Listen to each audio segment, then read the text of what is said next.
Amém, meus queridos. Boa noite.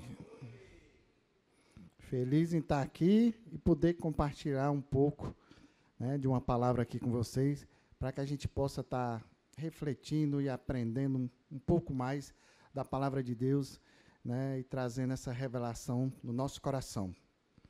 E eu começo aprendendo junto com vocês o que significa, na Bíblia, a palavra necessidade. Na Bíblia, necessidade significa o que é indispensável, tanto em sentido físico e básico, quanto espiritual e emocional. Ok? E aí a gente entra no tema da nossa palavra de hoje, que diz que é necessitados por natureza.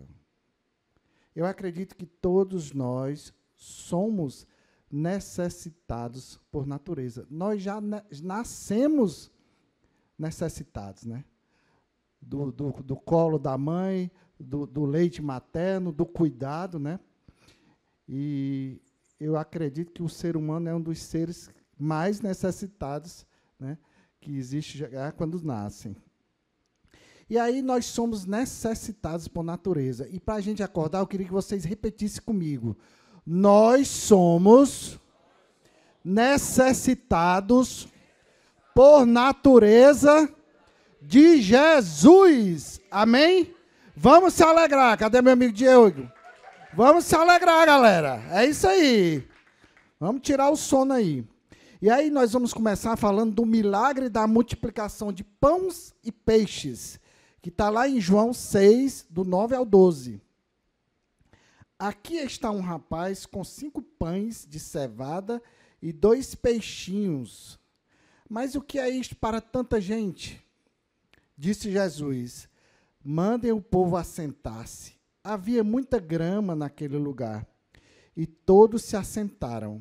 Eram cerca de 5.000 homens.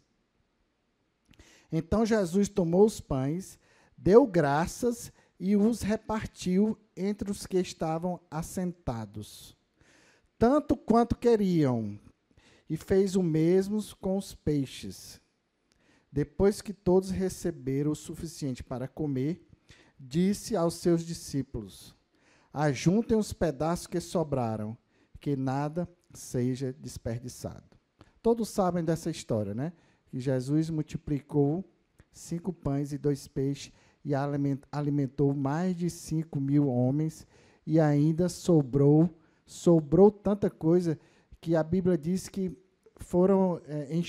conseguiram encher 12 sacos, 12 fardos. Não deu certo não, os slides ainda não aí, mas vai dar, né? Está aparecendo? Ah, tá, porque não está ali na TV. Show de bola, então é bom que vocês vão acompanhando. A declaração de Jesus ocorreu nesse momento de multiplicação de pães e peixes, um sinal que apontava para quem ele realmente era, o verdadeiro alimento que vem do céu. E a gente vai fluindo aqui na palavra e vocês vão acompanhando o que é que a Bíblia diz, nos mostra, nos ensina, e o que é que principalmente Jesus queria nos ensinar com esse milagre. Ele já sabia que não tinha alimento para tanta gente. Ele já sabia que só tinha 5 pães e 2 peixes. Ele sabia de tudo. Mas ele sim, como entre tantas outras passagens na Bíblia, ele aproveita esse momento para ensinar, para mostrar quem realmente ele é. Amém?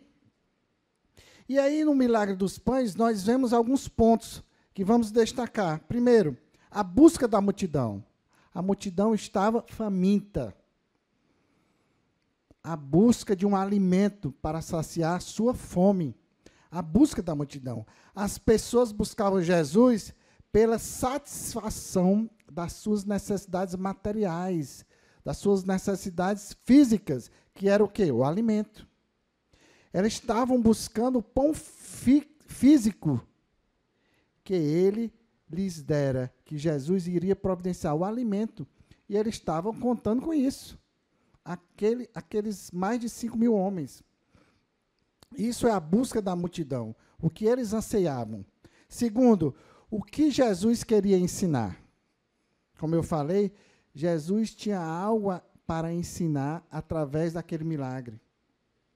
Ele usou esta oportunidade, este momento, para levar à multidão uma compreensão mais profunda, que eles pudessem enxergar além, que eles pudessem tirar a venda dos olhos, que eles pudessem ter a revelação de quem Jesus era e o que ele fazia. Uma compreensão mais profunda, mostrando que a verdadeira busca, o verdadeiro foco, não deveria ser apenas o pão, a matéria, o alimento físico, mas sim por ele. A busca deveria ser por ele. O pão que nutre a alma para a vida eterna. Jesus é o pão que nutre a nossa alma para a vida eterna. Amém? O corpo precisa do alimento, mas a nossa alma precisa de Jesus. Ok? Outro ponto para a gente destacar, o propósito do milagre. A gente fala muito em propósito. Nas andanças de Jesus, nas pregações, sempre havia propósito em tudo que ele fazia, nos milagres. E aqui não poderia ser diferente. O propósito do milagre, a multiplicação dos pães, foi um sinal que apontava para a verdadeira identidade de Jesus como o verdadeiro Messias. E que ele era o pão da vida. Um sinal que ilustrava o seu poder, a sua compaixão, a sua misericórdia e a sua bênção, né? A natureza de abençoador também. Além da necessidade física.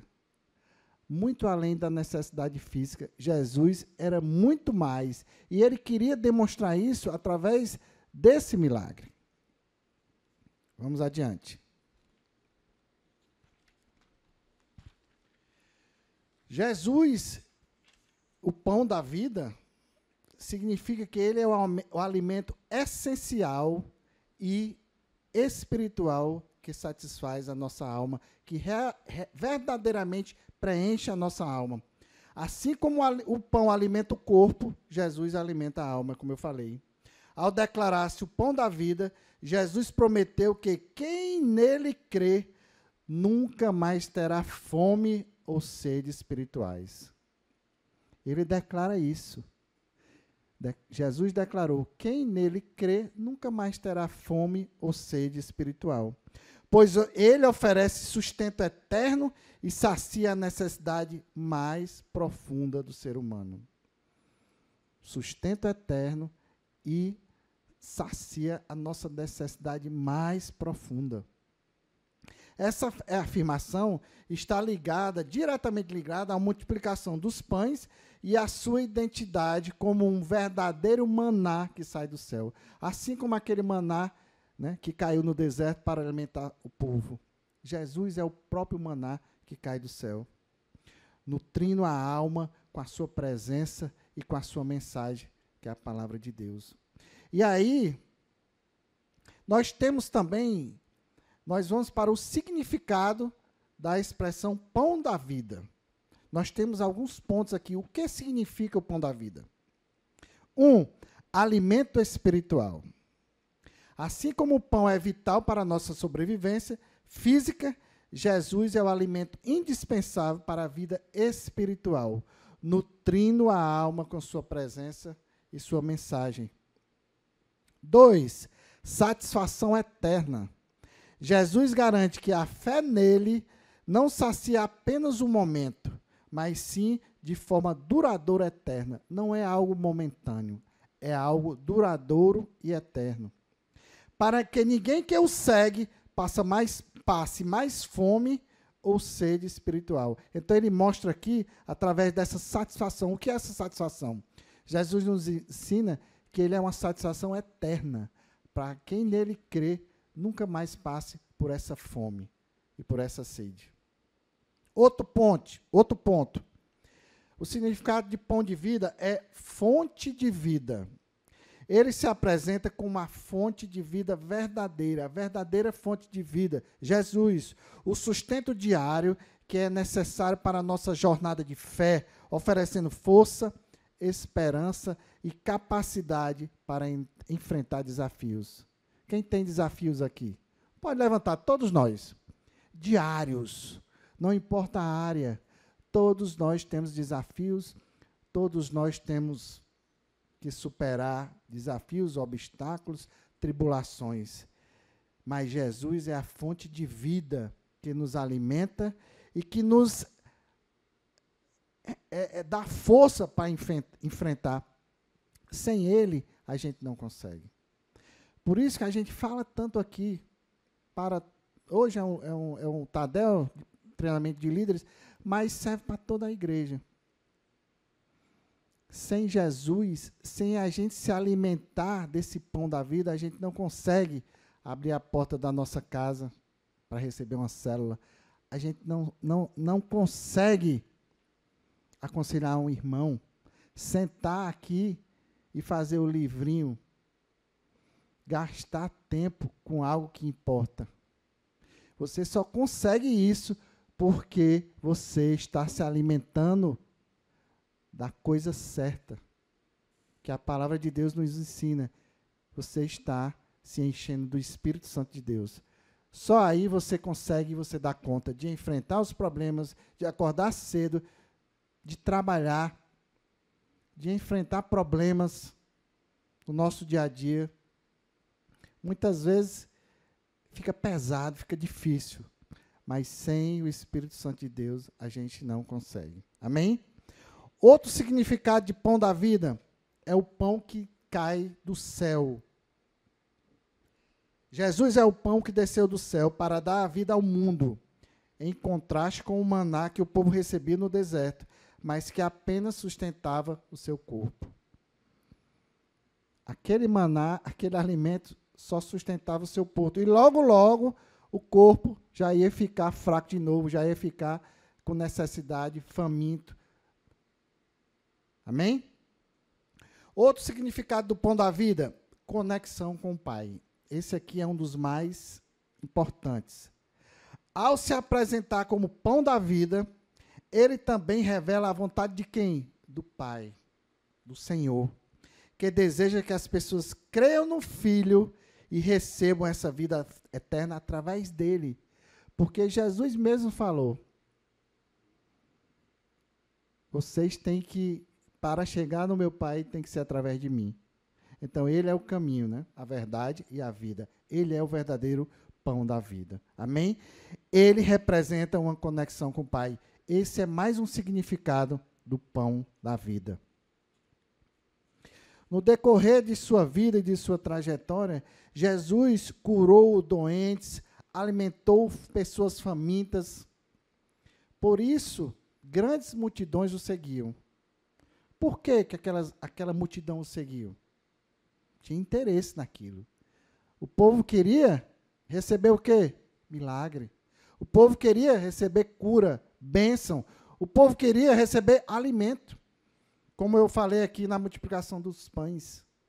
Para saciar sua fome, para saciar sua necessidade física. Mas Jesus desejava que eles soubessem que quem ele era seria muito maior do que aquilo que ele tinha para oferecer. Vou repetir.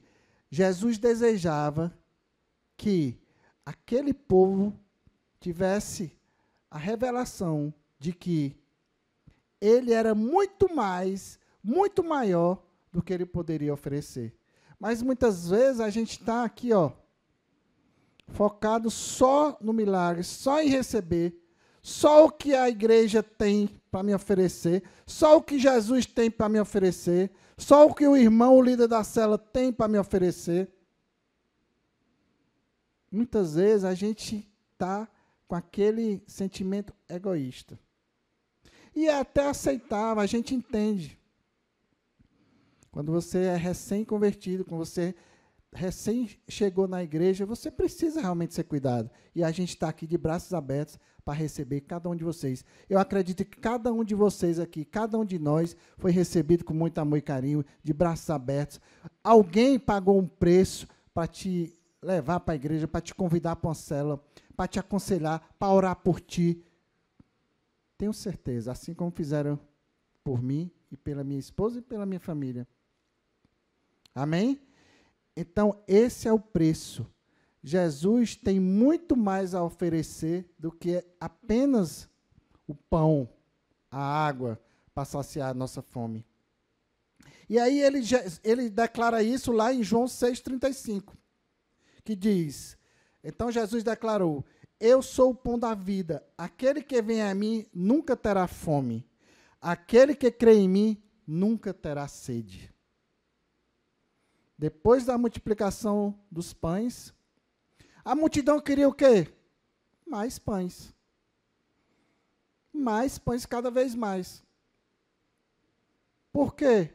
Porque ia saciar momentaneamente a fome, a necessidade física. Depois, ia ter mais fome. É por isso que a gente aqui, através do nosso Ministério AMA, a gente sim tem um movimento forte de atender as famílias necessitadas, através de doações de roupas, de calçados, de cestas básicas. Mas não somente isso. A gente entende que é muito importante socorrer aquelas famílias carentes nessa necessidade básica que é o alimento. Mas, mais importante do que isso, é levar a palavra de Deus. É isso que eu estou falando. Para que eles entendam que não só do pão vive o homem, né? Como está na Bíblia. Mas sim também da palavra de Deus. Amém? E aí também tem aqui no versículo, lá em João 4, 13 a 14, a história da samaritana que foi pegar água no poço para beber. E o que é que Jesus mostra para ela, além de se revelar? Jesus respondeu, quem beber desta água terá sede outra vez. Mas quem beber da água que eu lhe der, nunca mais terá sede. Pelo contrário, a água que eu lhe der se tornará nele uma fonte de água a jorrar para a vida eterna. Mais uma vez, Jesus mostrando que ele é a vida eterna. A água que jorrasse a partir dele ia ser para a vida eterna. E aquela mulher nunca mais ia ter sede. Deus poderia ter nos programado para a gente não precisar de nada. Poderia ou não poderia? Deus poderia ter nos criado o corpo humano, o ser humano, para a gente não precisar de nada. Mas, em vez disso, ele nos tornou dependentes de coisas como comida, oxigênio, luz solar, água, sono. Nós temos que dormir. E, principalmente, ele nos tornou dependentes dele. Olha quão estratégico foi Deus de criar um ser tão perfeito, que é o ser humano, mas deixar essa dependência, principalmente dele. Ele projetou esse mundo intencionalmente, com necessidades específicas e certas limitações. Nós somos limitados, sim ou não? Sim. Nós somos limitados, sim.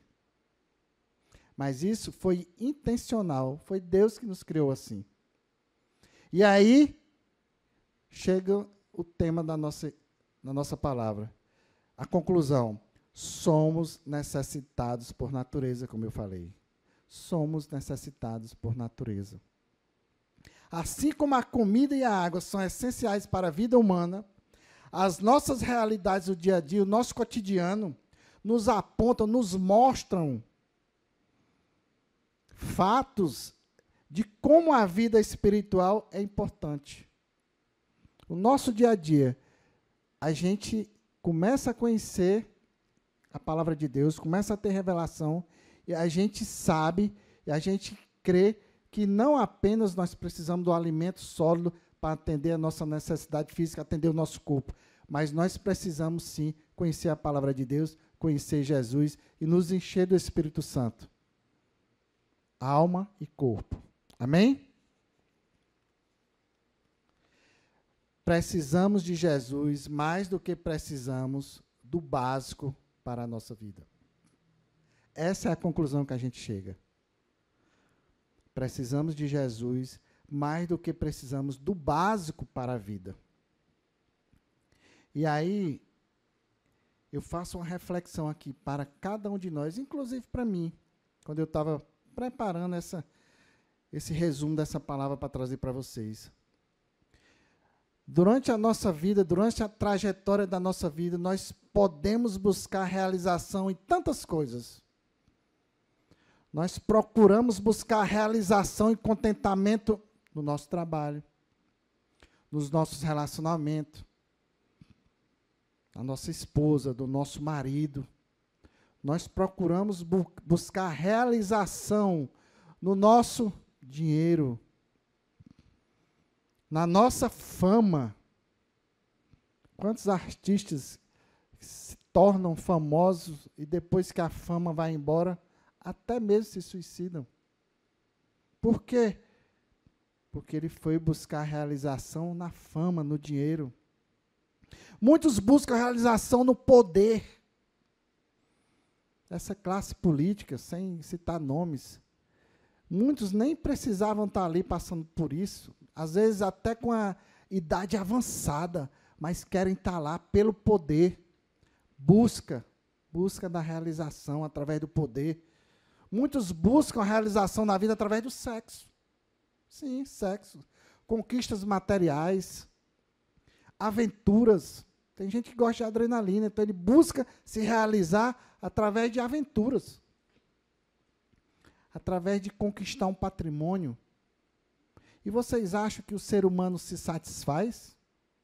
Obrigado, meu.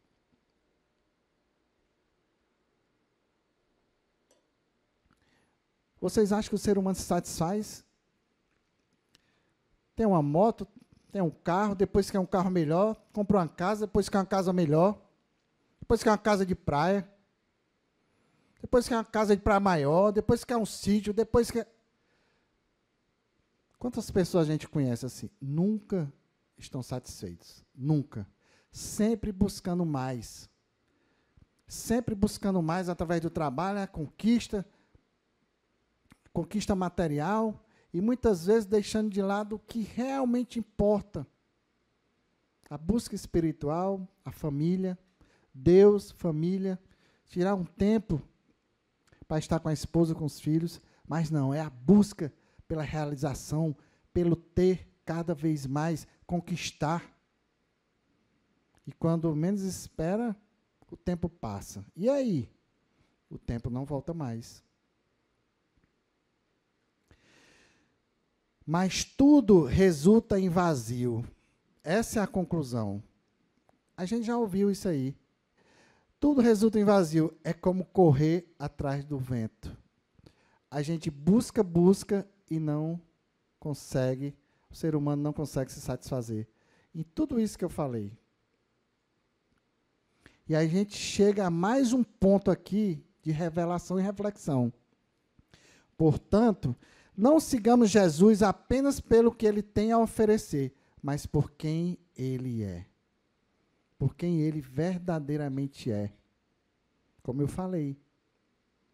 E o que a gente vem buscar aqui nos cultos, hoje, num dia como hoje, que é um culto, é mais um culto na semana, o que você vai buscar na célula? Você está buscando e querendo só o que o irmão ou o que a igreja pode te dar? Ou você está buscando algo muito mais, que tem muito mais valor, que é isso que a gente está aprendendo aqui? Que a presença de Deus manifesta na tua vida. Porque a palavra de Deus também garante que a gente deve buscar primeiro o reino de Deus e a sua justiça, e tudo será acrescentado. Mateus 6,33, não é isso, meu amigo Jardim? Tudo. Mas a gente esquece disso. A gente esquece. O corre-corre no dia a dia, o ativismo do nosso trabalho, corrido, não dá nem tempo, né, de se lembrar de Deus. Não dá nem tempo de cuidar do irmão, de auxiliar uma célula, de liderar uma célula, de aconselhar, de discipular alguém, de pagar um preço. Mas depois que você começa a cuidar de pessoas, dos filhos de Deus, dos nossos irmãos, a gente sente o cuidado de Deus na nossa vida, na nossa família. Vocês sabiam disso? Aconteceu comigo. Eu me lembro muito bem que logo no início do meu discipulado com o pastor Andes, eu sempre fui muito cuidadoso com meus filhos, Vinícius e Arthur, até o Luanzinho também. E oraram para pegar no colégio, deixar e tal. E num dos discipulados, o pastor Anderson, com muito amor e carinho, me confrontou. Disse, Wander, eu te admiro. Tu tem muito amor e cuidado com os teus filhos. É um paizão, né? Eu disse, sim. Nessa época eu nem imaginava ter discípulos, cuidar de pessoas. Nem pensava, nem passava pela minha cabeça. E o pastor Anderson falou, tu já pensou em ter esse cuidado, essa preocupação com pessoas, com os discípulos, pessoas que Deus pode confiar para você cuidar? E eu disse, não, nunca pensei. Nunca passou pela minha cabeça. Realmente não tinha passado. E ele perguntou, você tem vontade de sentir esse amor, esse cuidado por pessoas? Discipular pessoas, cuidar? Eu disse, não tenho. E naquele momento, realmente, eu fui sincero e abri meu coração. Discipulado é isso. Porque eu não podia enganar meu discipulador e muito menos a Deus. E ele disse, nós vamos orar. E eu quero que você ore também, para que Deus abra o seu coração e coloque amor por vidas. Vocês acreditam nisso? E assim foi feito. E hoje, temos meus discípulos aqui, a gente ama cuidar, a gente ama pastorear as nossas células na área, a gente ama aconselhar, a gente tem ciúme, né? Um ciúme, mas um ciúme bíblico, é verdade. A gente fica, eu no Tadel fico orando, quem está, quem não está, reunião do setor, quem está, quem não está, por que é que não veio? Num evento da igreja, a gente fica, num treinamento desse, a gente fica, quem está, quem não está. Raquel, cadê o Mauro? Está viajando. Ai, tá, eu passo logo uma mensagem, cadê tu? E assim os demais, eu sei que o Rodrigo está fazendo o estágio, vai se formar agora, hoje a gente foi bater até as fotos. E tantos outros, cadê o meu discípulo amado? E a gente cresce, a gente constrói esse relacionamento, e é para o resto da vida. Discipulado é uma via de mão dupla. Mas eu não tinha esse amor, eu não tinha essa vontade. A minha esposa do mesmo jeito. Isso, eu tenho certeza que esse amor vem de Deus, porque não é falso, até porque ninguém podia enganar. Se você falar algo para o seu irmão que não é de coração, Deus está vendo e o próprio irmão percebe. Podem ter certeza. Então, voltando aqui, onde é que eu estava mesmo? Nós devemos seguir Jesus não pelo que ele tem a oferecer, mas porque quem realmente ele é. Apesar de que a Bíblia tem mais de 8.000 promessas, nós devemos sim nos apegar às promessas da Bíblia, sim. Mas nós não devemos esquecer quem Deus realmente é, quem Jesus é. Amém? Vamos perceber que este mundo nunca vai nos satisfazer, como eu falei, mas já temos o acesso ao verdadeiro alimento, o pão da vida, que é Jesus. Podemos ir até Ele para sermos saciados, porque Ele é o pão da vida. E aí eu te pergunto, você já parou para pensar qual a diferença entre buscar o milagre e buscar o Deus do milagre? O milagre todos nós queremos. É ou não é? Todos nós queremos o milagre. Mas nós queremos buscar o Deus do milagre? Vamos refletir.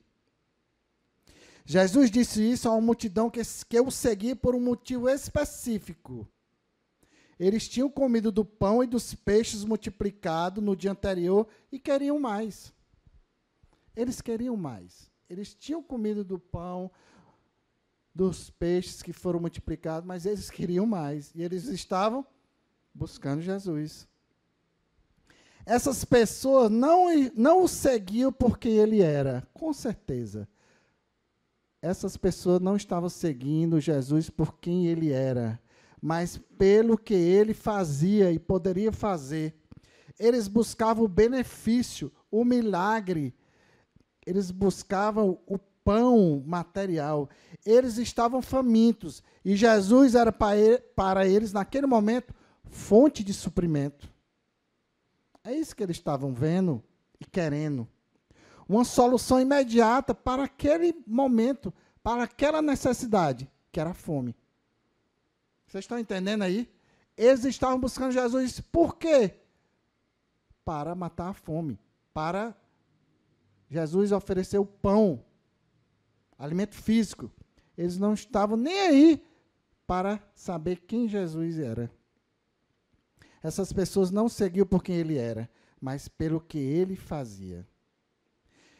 E o que foi que Jesus fez? Sabe o que foi que Jesus fez? Ele podia muito bem fazer uma nova multiplicação de pães, e outras, e continuar alimentando mais 5.000 pessoas, 15.000 pessoas. Podia ou não podia? Mas ele não fez isso. Ele ofereceu algo infinitamente maior. Ele mesmo. Amém? Ele ofereceu algo infinitamente maior. Ele mesmo. A sua gloriosa presença é capaz de preencher por completo o ser humano e conceder a vida eterna. A presença manifesta de Deus é capaz de nos preencher por completo. Nada nesse mundo vai nos preencher. Quantas pessoas riquíssimas, milionários, vivem solitárias, que tudo que eles têm é o dinheiro. Apenas o dinheiro. Nosso pastor Anderson já falou aqui quantas vezes. O cara é tão rico, que tudo que ele tem é o dinheiro e não tem mais nada. Cadê a família? Cadê Jesus? Nada. Só o dinheiro. E depois que morre, ele leva o dinheiro? Não leva. Então devemos sim buscar cada vez mais a presença gloriosa de Deus, que é capaz de nos preencher o nosso vazio, o nosso coração. Quantas vezes nós fazemos o mesmo? Buscamos a Deus pelo que Ele pode nos dar, pode nos oferecer, por interesse. Em nossas orações, nós apresentamos uma lista de pedidos. Eu mesmo já fiz isso. Quantos de nós já fizemos isso? Deus, me dá isso, me dá isso, me dá isso, me dá isso, me dá isso. É uma lista grande. No outro dia a lista aumenta. Quantas vezes nós buscamos a Deus por aquilo que Ele pode nos dar, nos oferecer, nos abençoar. Mas aí a gente aprende. Pedimos a cura e não o curador. Muitas vezes. Pedimos a provisão e não o provedor.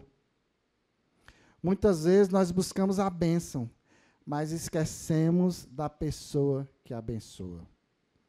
Isso é muito profundo. Vão refletindo aí. A declaração de Jesus em João 6,35 é um convite para que essa mudança radical de foco aconteça. Para isso que nós estamos aqui.